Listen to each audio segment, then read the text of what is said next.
Y seguimos en el encuentro del Foro de la Libertad en Latinoamérica. Aquí estamos con Proa al Futuro, compartiendo voces, pensamientos realmente de todo el continente. Ya pasaron por aquí, si bien el presidente representa a los Estados Unidos, pero es un hombre de la Argentina y nos dio su visión.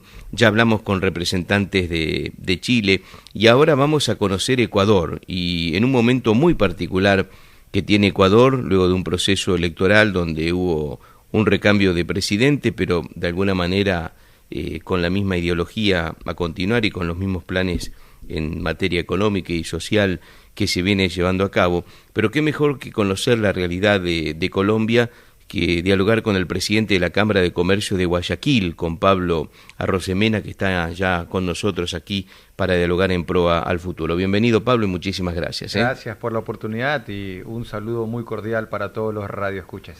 Bueno, Pablo, primero preguntar desde precisamente la posición de estar a cargo ni más ni menos que de la Cámara de Comercio de Guayaquil, cuál es el panorama que ustedes están viendo en materia económica, precisamente en este recambio de gobierno, pero que en definitiva mantiene el mismo partido político, ¿no? Sí, hace poco Ecuador tuvo la oportunidad de elegir entre dos opciones, o cambio o el continuismo, y fue una elección muy reñida. El país está dividido realmente, pero al final ha ganado la opción del continuismo, de la misma línea que lleva ya un poco más de 10 años en el poder.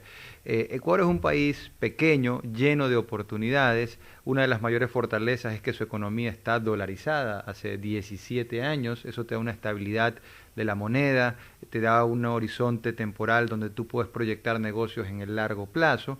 Pero la dolarización es un esquema monetario que, como todas las cosas, pues viene con instrucciones, y ahí es donde no estamos viendo que se cumplan las instrucciones o las condiciones que necesita un país para poder tener una dolarización y sacarle provecho a la dolarización. Te diría que lo principal es el tema del gasto fiscal, es decir, que hay un equilibrio en el presupuesto, que el gasto esté cubierto con el ingreso, y ahí es donde hay problemas. Las finanzas públicas son muy débiles, el déficit público se está abultando, llega a 7 puntos del PIB, lo cual es preocupante en dolarización, y se está arrastrando una deuda pública interna y externa que cada vez es más pesada, y como sabemos los comerciantes y los ciudadanos de a pie, las deudas que toma un gobierno al final del día las termina pagando el ciudadano vía impuestos. Entonces, la situación de la economía pública está muy débil. Esperamos que este nuevo presidente, más allá de que él siga la línea del continuismo, que digamos desde el comercio no la compartimos, pero esto es una oportunidad histórica para que él aproveche estos nuevos aires y se deje guiar por las organizaciones gremiales, por los comerciantes. Mire que la Cámara de Comercio de Guayaquil es el gremio más antiguo del Ecuador, data desde 1889, desde fines del siglo XIX, y es el gremio con mayor cantidad de socios, más de 10.000 socios tenemos. Entonces, cuando la Cámara de Comercio da una posición, es muy valiosa para un gobierno que la pueda recoger. Y hoy lo que nosotros le decimos al gobierno es que salvaguarden la dolarización. ¿De qué manera? No gastando más de lo que les ingresa. Que hagan lo que hace cualquier ama de casa, cualquier padre de familia, cualquier profesional, que es tener un presupuesto un poquito equilibrado, tal vez generar un poco de ahorro. Eso es lo que el país tiene que hacer para poder blindar la dolarización. ¿Y con qué sistema, digamos, social se desarrolla todo esto? ¿Se podría llegar a desarrollar todo esto? Desde aquí vimos, por supuesto, uno siempre tiene la visión desde otro país, no está en la realidad de todos los días, pero vimos a un pueblo movilizado, con un resultado electoral difuso, con dudas, con suspicacia. Digo, en ese ámbito, en ese marco de una elección muy reñida, de un resultado electoral que se puso en duda hasta prácticamente el día siguiente del comicio, ¿cómo se piensa en materia económica con un componente social evidentemente muy complicado, ¿no? Sí, la legitimidad del nuevo gobierno es muy frágil, es débil. Nosotros pensamos que la primera tarea que debería tener el gobierno es fortalecer esa legitimidad, y qué mejor forma de hacerlo que tendiendo puentes de comunicación con el sector privado, dándole a la gente lo que la gente pide. Hoy la gente pide transparencia. Los casos de corrupción, el tema de la empresa Odebrecht, que han salpicado distintos países de la región, Ecuador pues no ha sido la excepción, y estamos a la espera de que este nuevo gobierno sea transparente. La transparencia es real, realmente una demanda ciudadana es lo que la gente espera, y creemos que eso puede darle la legitimidad que hoy el gobierno le hace falta y que la necesita. Si se hace esto a nivel político, si a nivel económico se fortalece la dolarización, Ecuador es un país viable, Ecuador tiene salida, Ecuador es un país que puede dar grandes sorpresas positivas al mundo. Somos grandes agroexportadores en temas como banano, flores, brócoli, también pues somos un país petrolero, ciertamente. Ecuador tiene muchas oportunidades, pero digamos que hemos tenido en los últimos años un problema con la política o con los políticos, que lejos de ser facilitadores del comercio, más bien han sido un estorbo, una traba. Bien, Ecuador ha tenido dos socios, al menos desde lo comercial, desde lo económico, pero también desde lo político, muy importante. Uno, Venezuela, atravesando naturalmente la crisis que todos sabemos, y otro fue la Argentina, pero que ahora obviamente está en un rol totalmente distinto. ¿Pierde fuerza el gobierno de Ecuador al perder un socio tan importante como la Argentina, y quizás, bueno, estar encolumnado detrás del pensamiento venezolano, que está atravesando, digamos, una crisis muy profunda? Sí, ahora, Ecuador y Venezuela, si bien han tenido puntos en común, también hay muchos puntos de diferencia, ¿no? El principal, pues, es una economía, diríamos, relativamente sólida, la ecuatoriana, pero no gracias al gobierno, sino a pesar del gobierno, y esto se debe al esquema monetario. Estamos dolarizados. Ese ha sido el dique, o esa ha sido la barrera que ha impedido que la economía se malogre mucho más. Por eso la dolarización es el principal activo de los ecuatorianos. O sea, más popular que el presidente saliente, que ha sido muy popular, el que ha estado 10 años, el señor Rafael Correa, es la dolarización. Por eso hay que hacer todo lo que haya que hacer para salvaguardarla. Y ahí un poco tenemos contrapunto con el gobierno que sale y el gobierno que entra, que son de la misma visión, donde ellos creen que la dolarización se la protege con impuestos, con trabas, con incautación de divisas, dificultando la entrada y la salida de capitales, y nosotros creemos más bien todo lo contrario. Nosotros creemos, los comerciantes, creemos en el libre comercio, en el libre flujo de divisas, creemos que menos impuestos da más confianza, creemos que menos trabas genera más trabajo, y hoy Ecuador tiene un desafío también en el ámbito de generar puestos de empleo.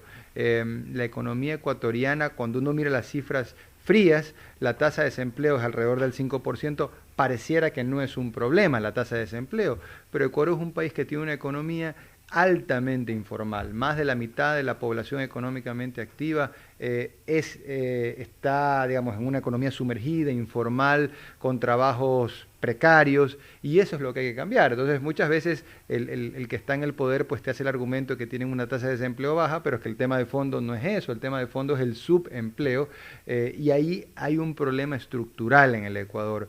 Hace 10 años, en el 2007, cuando entraba el gobierno de esta tendencia del llamado socialismo del siglo XXI, 6 de cada 10 ecuatorianos no tenían un empleo formal.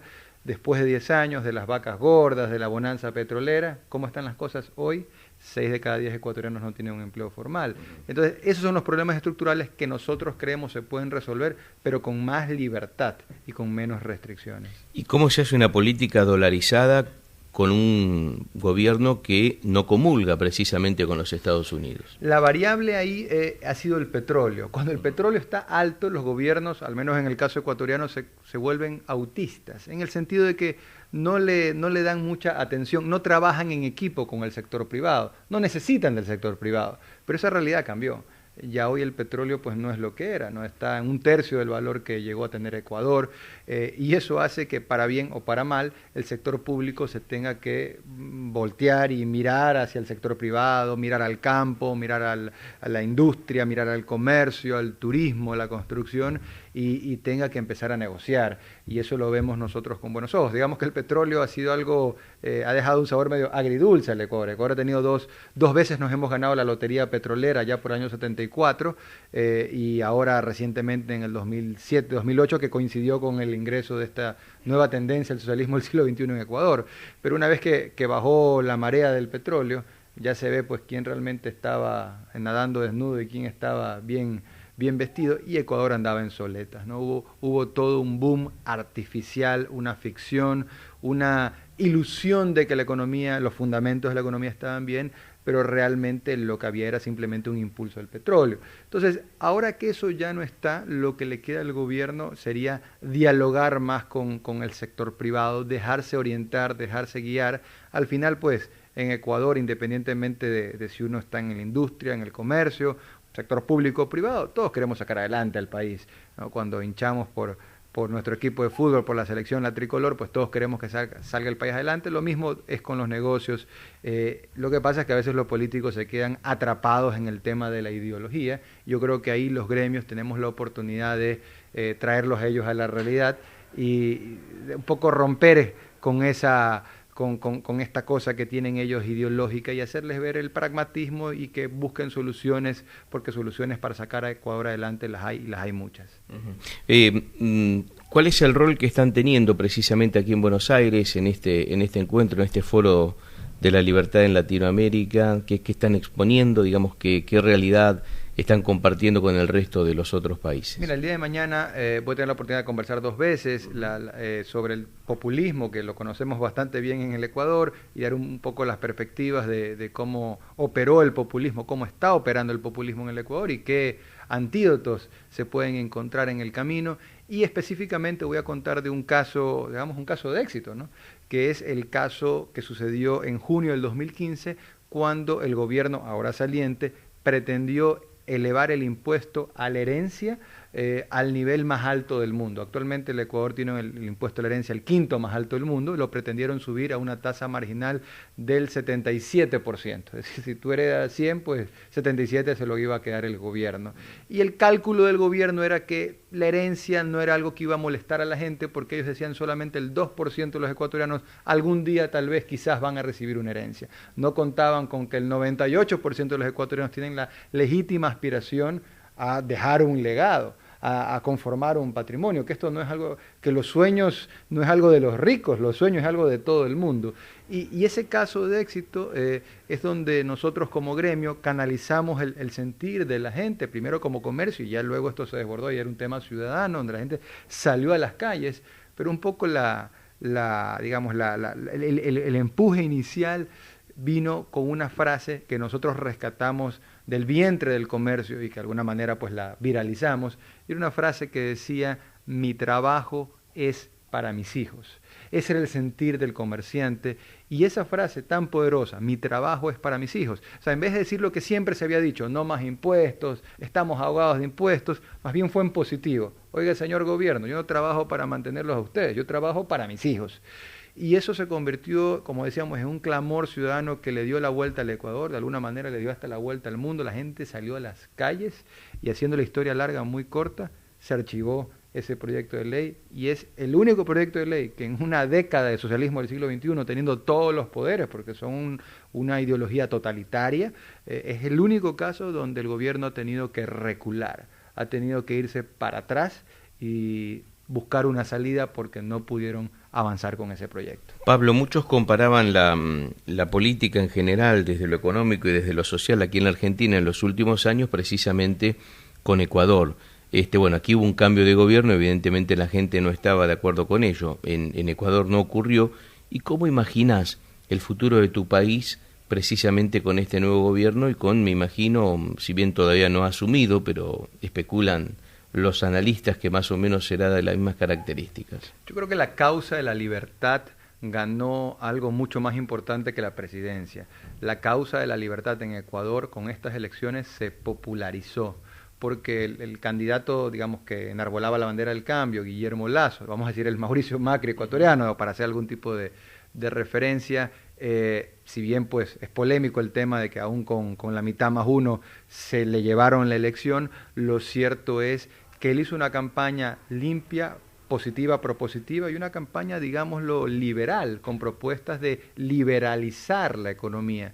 Y eso, aún en el peor escenario, la mitad del electorado favoreció esa opción. No fue una campaña demagógica, de regalos, de quién da más, que es un poco tal vez lo que pasó con la otra campaña, donde hubieron dádivas, privilegios, regalos, ofrecimientos de la cuna a la tumba, ¿no? El programa ganador del gobierno ahora electo era el programa de toda una vida, o sea, subsidios toda una vida, y eso versus una contrapropuesta de darte libertad, de empoderarte. Entonces yo creo que la causa de la libertad ganó mucho en Ecuador.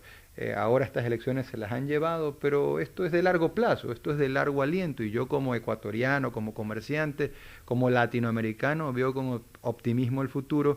Creo que el cambio solamente se ha postergado para más adelante. Cuando un presidente gana por poco margen, pasó aquí en Argentina con el propio Macri, cuesta más gobernar, digamos, más allá de los funcionarios que están en los congresos, en las legislaturas. Digo, el pueblo está muy dividido, está muy cerca, cuando hay una medida, de que muchos estén a favor y casi la misma cantidad está en contra. Lo mismo seguramente va a pasar ahora allí, ¿no? Sí, pasa eso. De hecho, ya se está haciendo. El presidente electo todavía no se posesiona. Esto va a ocurrir el 24 de mayo, pero ya un poco se siente que hay un cambio, porque hemos estado acostumbrados o sometidos, dirán algunos, 10 años de un mismo régimen ciertamente muy prepotente, ¿no? Muy avasallador, un régimen donde con una ley de medios como látigo realmente ha impedido que la gente opine con libertad. Y eso con este nuevo presidente, que si bien es de la misma línea, él ha dado muestras de dar cambios de forma, no de fondo. Entonces yo creo que la gente se va a aprovechar en el buen sentido estos cambios de forma, estos espacios de libertad, para alzar la voz, decir lo que la gente piensa.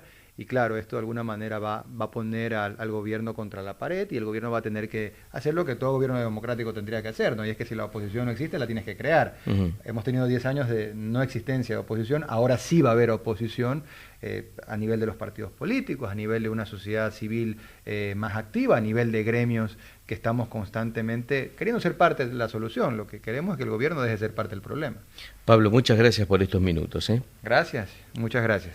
Por favor. Pablo Arrosemena es el presidente de la Cámara de Comercio de Guayaquil, en Colombia, y también, por supuesto, participa de este Foro de la Libertad en Latinoamérica, que se está llevando a cabo tanto hoy como mañana en la ciudad de Buenos Aires. Aquí estamos precisamente con ustedes desde el Hotel de Brick, en la calle Posadas a 1200, acercando los pensamientos, las palabras de cada uno de los expositores que estarán presentes a lo largo de estas jornadas. Vamos a hacer una nueva pausa y ya volvemos desde aquí con todos ustedes.